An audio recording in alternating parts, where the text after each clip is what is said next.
Telangana DWCET 2025 or diploma in elementary ఎడ్యుకేషన్కి సంబంధించిన entrance టెస్ట్కు సంబంధించిన ఆన్సర్ కీ వచ్చేసి మనకు 28 మే 2025 అయితే రిలీజ్ చేయడం జరిగింది. ఎవరైతే ఈ ఎగ్జామ్ రాసిన ఆస్పిరెంట్స్ ఉన్నారో మీరు మీకు సంబంధించిన రిజల్ట్ వెరిఫై చేసుకోండి అంటూ ప్రీవియస్లో మేము ఆల్రెడీ డీటెయిల్ వీడియో చేయడం జరిగింది.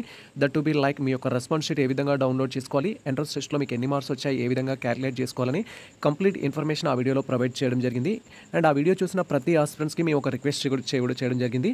అదేంటంటే సో మీ యొక్క క్వశ్చన్ పేపర్లో ఎటువంటి మిస్టేక్స్ ఉన్నా, క్వశ్చన్లో రాంగ్ ఉన్నా, కీలో రాంగ్ ఉన్నా అండ్ ఆప్షన్స్లో రాంగ్ ఉన్నా కూడా కామెంట్ సెక్షన్లో కామెంట్ చేయండి. అండ్ వాటిపైన మనం డీటెయిల్గా ఆబ్జెక్షన్స్ గురించి డీటెయిల్ వీడియో చేసుకుందాం అనేది చెప్పడం జరిగింది. సో సేమ్ టైం మేము చెప్పినట్టుగానే సో మెనీ ఆస్పిరెంట్స్ మన యొక్క కామెంట్ సెక్షన్లో కామెంట్ చేయడం జరిగింది కొన్ని క్వశ్చన్స్ని అయితే ఐడెంటిఫై చేసి. బట్ మా టీం కూడా టోటల్గా తెలుగు మీడియంకి సంబంధించిన క్వశ్చన్ పేపర్ని అయితే క్లియర్గా వెరిఫై చేయడం జరిగింది. తెలుగు మీడియం క్వశ్చన్ పేపర్లో అయితే ఎటువంటి మిస్టేక్స్ లేవు. 25th మే మార్నింగ్ షిఫ్ట్లో కండక్ట్ చేసిన క్వశ్చన్ పేపర్ ఏదైతే ఉందో దాంట్లో మ్యాక్సిమం ఎటువంటి మిస్టేక్స్ అయితే లేవు. సో ఈ వీడియోలో కామెంట్ సెక్షన్లో చేసిన క్వశ్చన్స్ ఏవైతే ఉంటాయో వాటి గురించి నేను ఎక్స్ప్లెయిన్ చేస్తాను. అండ్ సేమ్ టైం ఇఫ్ మీరు ఏమైనా క్వశ్చన్స్ని ఐడెంటిఫై చేసినట్టయితే వాటికి ఏ విధంగా ఆబ్జెక్షన్ చెప్పాలి అనేది కూడా ఎక్స్ప్లెయిన్ చేస్తాను. సో దానికంటే ముందు మేము మళ్ళీ మీకు రిక్వెస్ట్ చేస్తున్నాము, ఎవరైతే ఈ యొక్క ఎంట్రన్స్ టెస్ట్ రాసిన ఆస్పిరెంట్స్ ఉన్నారో 25th మే మార్నింగ్ షిఫ్ట్ కానీ ఆఫ్టర్నూన్ షిఫ్ట్ కానీ లేదా Telugu medium, English medium, Urdu medium students ఎవరైతే ఉన్నారో సో మీరు మీ యొక్క క్వశ్చన్ పేపర్లో కనుక మిస్టేక్స్ ఐడెంటిఫై చేసినట్లయితే మీరు ఐడెంటిఫై చేసిన క్వశ్చన్స్ ఏవైతే ఉంటాయో వాటిని మన యొక్క కామెంట్ సెక్షన్లో కామెంట్ చేయండి. ఎలా కామెంట్ చేయాలి అంటే క్వశ్చన్స్ ఏంటి అండ్ మీడియం ఏంటి అనేది క్లియర్గా మెన్షన్ చేయాలి. సో మెన్షన్ చేసినట్లయితే సో దాన్ని బట్టి మేము ఆ క్వశ్చన్స్కి సంబంధించి అండ్ మనం ఆబ్జెక్షన్ చెప్పగలుగుతామా, ఆబ్జెక్షన్ చెప్పడానికి ఛాన్స్ లేదా అనే టాపిక్ గురించి మేము నెక్స్ట్ డీటెయిల్ వీడియో అయితే చేస్తాము.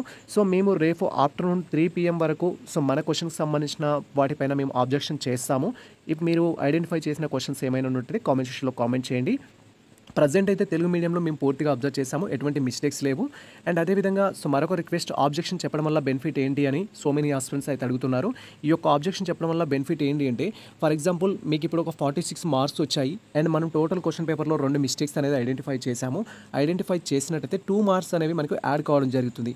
సో ఈ 2 మార్క్స్ యాడ్ అవ్వడం వల్ల 48 అవుతాయి. మీకు పెద్దగా బెనిఫిట్ ఏం లేకపోవచ్చు.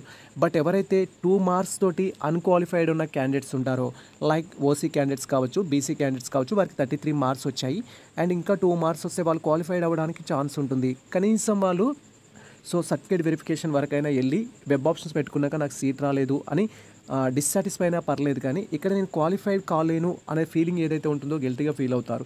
కాబట్టి సో మనం ఎన్ని క్వశ్చన్స్ ఐడెంటిఫై చేసి ఆబ్జెక్షన్ చెప్తామో దానివల్ల మీతో పాటు ఇతరులకు కూడా మీరు హెల్ప్ చేసిన వాళ్ళు అవుతారు. కాబట్టి మిస్టేక్స్ ఉన్న క్వశ్చన్స్ ఏవైతే ఉంటాయో మ్యాక్సిమం మనం ఆబ్జెక్షన్ చెప్పడానికి అయితే ట్రై చేద్దాము. ప్రజెంట్ అయితే సో ఇప్పటి వరకు మేము అబ్జర్వ్ చేసిన క్వశ్చన్స్ కానీ కామెంట్ సెక్షన్లో మన యొక్క వ్యూవర్స్ కామెంట్ చేసిన క్వశ్చన్స్ ఏవైతే ఉంటాయో వాటి గురించి నేను మీకు ఒక క్లారిటీ అయితే ఇస్తాను. వాటికి ఆబ్జెక్షన్ చెప్పడానికి ఛాన్స్ ఉందా లేదా అనేది మీకు అర్థమైపోతుంది. ఎస్పెషలీ సో వ్యూవర్స్ ఎవరైతే ఉన్నారో డీడబ్ల్యూసెట్కి సంబంధించిన ఆస్పిరెంట్స్ అనేవాళ్ళు మనకు కామెంట్ సెక్షన్లో కామెంట్ చేసిన వారు మీ అందరికీ సో ఛానల్ తరపు నుంచి నేను థ్యాంక్స్. ఎందుకంటే మీరు ఆ క్వశ్చన్స్ని ఐడెంటిఫై చేయడం అంత ఈజీ కాదు. క్వశ్చన్స్ని ఐడెంటిఫై చేసి ఓపికగా మీరు కామెంట్ సెక్షన్లో కామెంట్ చేశారు, సార్ ఇది ఒకసారి చూడండి అంటూ. సో ఆ క్వశ్చన్స్ గురించి మాట్లాడుకుందాం. ఎస్పెషల్లీ తెలుగు మీడియం క్వశ్చన్స్ తీసుకున్నట్లయితే పుతిన్ ఎన్నికకు సంబంధించిన క్వశ్చన్ గురించి అడిగారు. అండ్ ఇంకొకటి వచ్చేసి ఏంటంటే పోతన రచనా శైలి గురించి అడిగారు.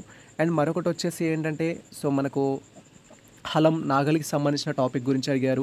అండ్ ఉత్వసంధి అత్వసంధి సంథింగ్ దానికి వెళ్ళి ఒక క్వశ్చన్ రాంగ్ ఇచ్చారు సార్ అంటూ అడిగారు. ఇలా కొన్ని టాపిక్స్ అయితే చెప్పడం జరిగింది. అండ్ హెచ్డిఐ ఇండెక్స్కి సంబంధించి కూడా ఒక క్వశ్చన్ అయితే అడిగారు. సో వాటి గురించి ఇక్కడ మనం క్లియర్గా తెలుసుకుందాం. ఫస్ట్ అయితే మనం క్వశ్చన్ పేపర్ డౌన్లోడ్ చేద్దాం. ఆ క్వశ్చన్స్ని మీకు ప్రివ్యూ చూపిస్తాను. తెలుగు మీడియం క్వశ్చన్ పేపర్ మనకు డౌన్లోడ్ చేయగానే ఈ విధంగా డిస్ప్లే అవుతుంది. అండ్ మీరు ఏ మీడియం అయితే చదివారో ఎగ్జామ్ రాశారో ఆ మీడియం క్వశ్చన్ పేపర్ అయితే మీరు ఓపెన్ చేసుకోవాలి. సో ఈ విధంగా మనకు తెలుగు మీడియంకి సంబంధించిన 25th మేలో కండక్ట్ చేసిన క్వశ్చన్ పేపర్ మనకు డిస్ప్లే అవుతుంది. సో ఇక్కడ తెలుగు మీడియంలో వచ్చేసి జనరల్ నాలెడ్జ్కి వెళ్ళి ఎక్కువ క్వశ్చన్స్ అయితే ఎవరు చెప్పలేదు. పుతిన్ ఎన్నికకి సంబంధించి ఒక కామెంట్ అయితే చేశారు ఒక ఆస్పిరెంట్. సో అది మీరు చేసిన ఆబ్జెక్షన్ అనేది కరెక్ట్ అయినా రాంగ్ అయినా మిమ్మల్ని నేను అప్రిషియేట్ అయితే చేస్తున్నాను. ఎందుకంటే సో మనం క్వశ్చన్స్ ఐడెంటిఫై చేయడం అంత ఈజీ కాదు, బట్ మీరు ఐడెంటిఫై చేశారు. సో అతను కామెంట్ ప్రకారం ఏంటంటే సెకండ్ ఆప్షన్ కరెక్ట్ సార్ అని చెప్పారు. దట్ టు బి 2 టైమ్స్ మాత్రమే, తను 2 టర్మ్స్ మాత్రమే గెలిచాడు అని చెప్పారు. బట్ పుతిన్ వచ్చేసి 5 టర్మ్స్ గెలవడం జరిగింది. పుతిన్ క్వశ్చన్ అయితే కరెక్టే, దీనికి మనం ఆబ్జెక్షన్ చెప్పడానికి ఛాన్స్ లేదు. అతను 5 టైమ్స్ గెలిచారు. సో దాంట్లో ఎటువంటి ఆబ్జెక్షన్ చెప్పడానికి అయితే ఛాన్స్ లేదు. అండ్ నెక్స్ట్ క్వశ్చన్ వచ్చేసి ఒకరి టీచింగ్ యాప్టిట్యూడ్ సంబంధించిన క్వశ్చన్ గురించి కూడా కామెంట్ చేశారు. సార్ దీంట్లో నెగెటివ్ అనేది టీచర్కి ఏ విధంగా సహాయపడుతుంది అంటూ కామెంట్ చేశారు. కఠినంగా ఉండడం వల్ల ఎటువంటి బెనిఫిట్స్ ఉండవు కదా సార్ అని అయితే కామెంట్ చేశారు. క్వశ్చన్ అనేది పాజిటివ్లో అడిగారా నెగిటివ్లో అడిగారా అనేది ఇంపార్టెంట్.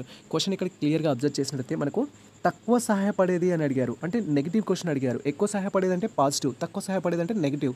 నెగిటివ్లో అడిగినప్పుడు ఆన్సర్ కూడా నెగిటివ్దే ఇవ్వాల్సి ఉంటుంది. సో కాబట్టి స్ఫూర్తిదాయకం అనేది సో పాజిటివ్ ఆన్సర్, ప్రేరణాత్మకం అనేది కూడా పాజిటివ్ ఆన్సర్, అండ్ సో వాళ్ళని ఎంకరేజ్ చేయడం అనేది కూడా పాజిటివ్ ఆన్సర్. కాబట్టి కఠినం ఏదైతే ఉంటుందో లీస్ట్లో ఉంటుంది, తక్కువ సహాయపడుతుంది. ఇవన్నీ టాప్లో ఉంటే అది లీస్ట్లో ఉంటుంది. కాబట్టి ఈ క్వశ్చన్ మనం ఆబ్జెక్షన్ చెప్పలేము. సో ఇలా కొన్ని క్వశ్చన్స్ అయితే వాళ్ళు ఐడెంటిఫై చేసి మనకు కామెంట్ సెక్షన్లో కామెంట్ చేశారు. అండ్ అవి నేను కూడా అబ్జర్వ్ చేయడం జరిగింది. సో వాటిలో మిస్టేక్స్ లేవు. అండ్ తెలుగు మీడియంకి సంబంధించి ఇంగ్లీష్ క్వశ్చన్స్ ఏవైతే ఉన్నాయో వాటిలో కూడా మిస్టేక్స్ లేవు, అబ్జర్వ్ చేయడం జరిగింది. ఇఫ్ మీరు అబ్జర్వ్ చేస్తుంటే మనకు కామెంట్ సెక్షన్లో కామెంట్ చేయండి డీటెయిల్గా అయితే.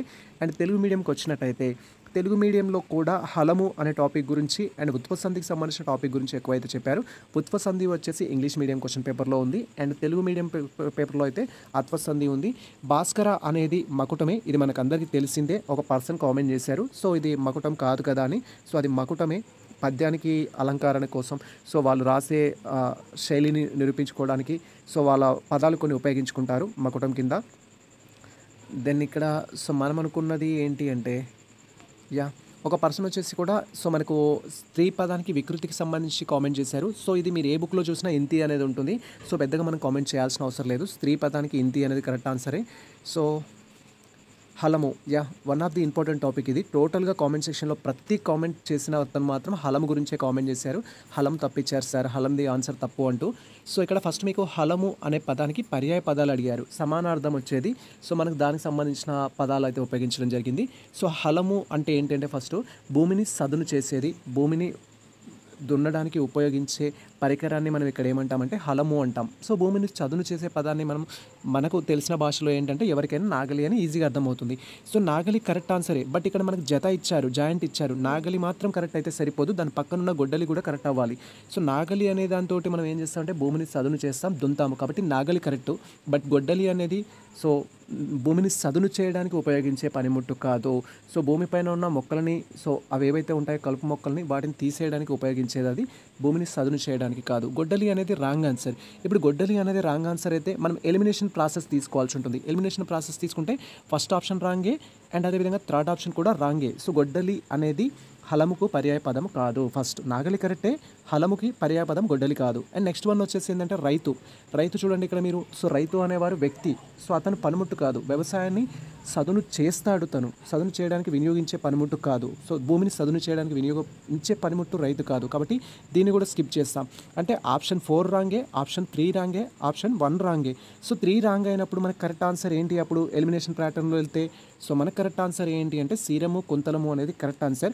మీరు మీకు సంబంధించిన బుక్లో హలముకు పర్యాయ పదాలు అనేది ఒకటే వెరిఫై చేయకండి, ఒక 3-4 ఉండేటట్టు చూసుకోండి.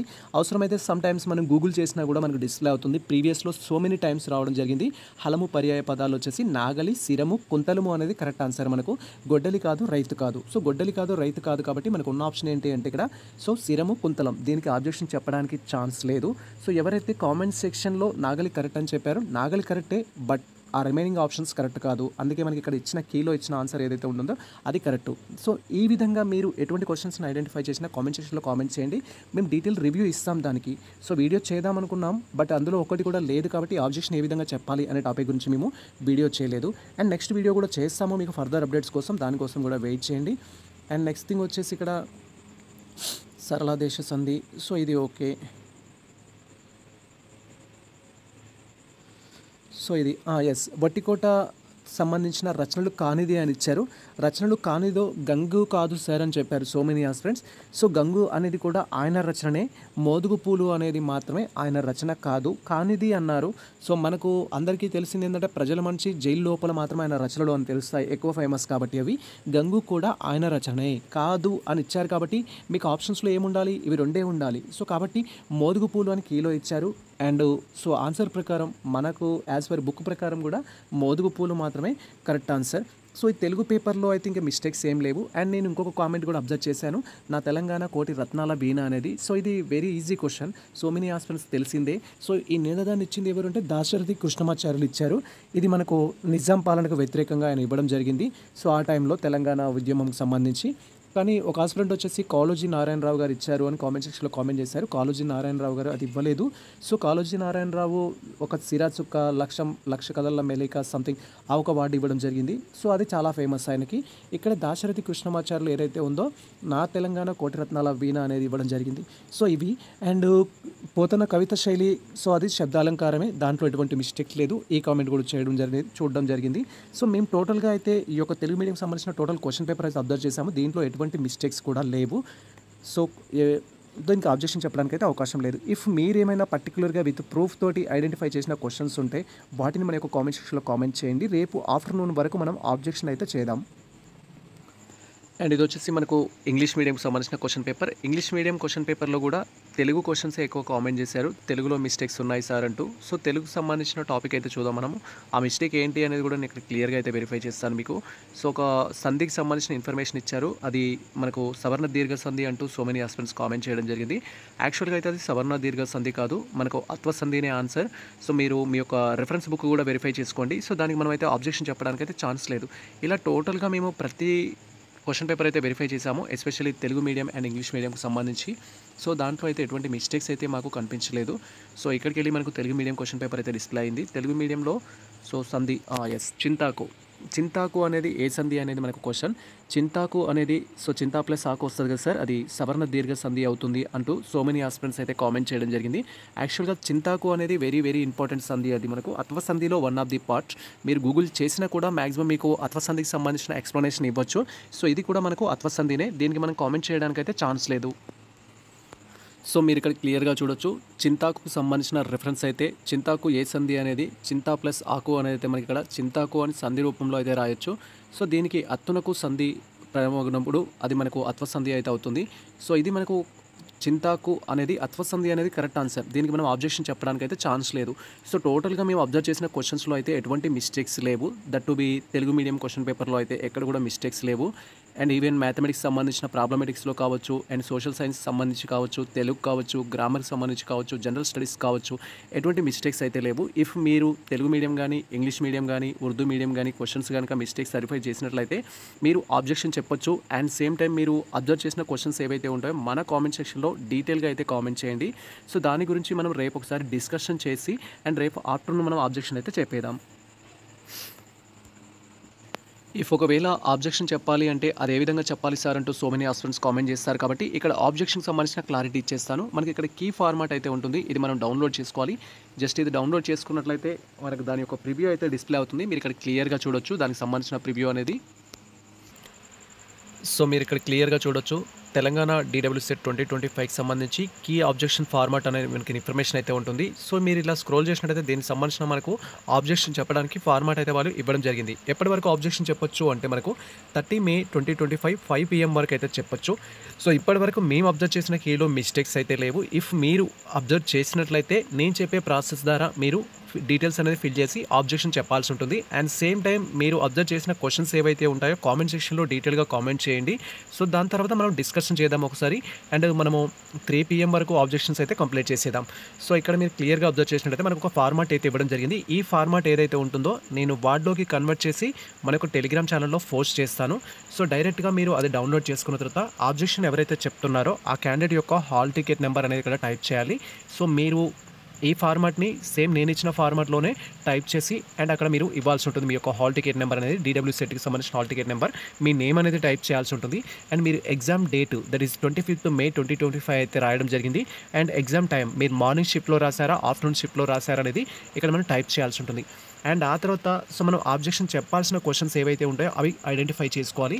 ఫర్ ఎగ్జాంపుల్ 2 క్వశ్చన్స్ అనేది మీరు మిస్టేక్స్ అనేది ఐడెంటిఫై చేశారు. ఆ 2 క్వశ్చన్స్ సంబంధించి సో ఇక్కడ సీరియల్ నెంబర్ 1, సీరియల్ నెంబర్ 2 అనేది ఇవ్వాల్సి ఉంటుంది మనము. అండ్ తర్వాత మీడియం ఆఫ్ ది ఎగ్జామినేషన్, మీరు తెలుగు మీడియం క్వశ్చన్స్కి ఆబ్జెక్షన్ చెప్తున్నారా, ఇంగ్లీష్ మీడియం క్వశ్చన్స్కి ఆబ్జెక్షన్ చెప్తున్నారా, ఉర్దూ మీడియం క్వశ్చన్స్కి ఆబ్జెక్షన్ చెప్తున్నారా అనేది కన్ఫర్మ్ చేసుకోవాల్సి ఉంటుంది ఈ ప్లేస్లో వచ్చేసి ఆ రిలవెంట్ ప్లేస్లో. అండ్ క్వశ్చన్ నెంబర్ అనేది, సో క్వశ్చన్ నెంబర్ అనేది మీకు మాస్టర్ కాపీ అనేది ఉంది అఫీషియల్ వెబ్సైట్లో. మనం ఇప్పుడు ఇంతవరకు చూసిన question paper Telugu medium, Urdu medium అనేది ఏదైతే ఉందో దాన్ని మనం ఇక్కడ మాస్టర్ క్వశ్చన్ పేపర్ అనేది అంటాము. సో దాంట్లో మీరు క్వశ్చన్ నెంబర్ అనేది కాపీ చేసుకోవాలి. సీరియల్ ప్రకారం అది ఫస్ట్ క్వశ్చనా, సెకండ్ క్వశ్చనా, మీరు ఆబ్జెక్షన్ చెప్పేది ఏదైతే ఉంటుందో ఆ నెంబర్ అనేది ఇక్కడ టైప్ చేయాలి పర్టికులర్గా. ఫర్ ఎగ్జాంపుల్ మనకు అత్వసంధికి సంబంధించి కానీ ఏదో ఒక క్వశ్చన్ మీరు ఆబ్జెక్షన్ చెప్తున్నారనుకోండి, మీరు చెప్తున్న క్వశ్చన్కి సంబంధించి సీరియల్ నెంబర్ 1 అని రాసుకోవాలి. అండ్ మీరు తెలుగు మీడియం అయితే తెలుగు మీడియం అనేది ఇక్కడ రాయాలి. అండ్ దాని నెంబర్ 31 అనుకోండి, 31 అనేది ఇక్కడ టైప్ చేయాలి.